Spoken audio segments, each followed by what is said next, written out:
بسم اللہ الرحمن الرحیم۔ کھجور کا حیرت انگیز فائدہ۔ حضرت عائشہ رضی اللہ عنہا سے روایت ہے کہ نبی صلی اللہ علیہ وسلم نے فرمایا، جس کے گھر میں کھجوریں ہوں وہ لوگ بھوکے نہیں رہتے۔ ایک دوسری روایت میں ہے، آپ صلی اللہ علیہ وسلم نے فرمایا، عائشہ، وہ گھر جس میں کھجوریں نہ ہوں تو اس کے رہنے والے بھوکے ہیں۔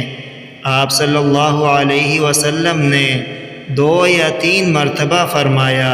رواہ مسلم۔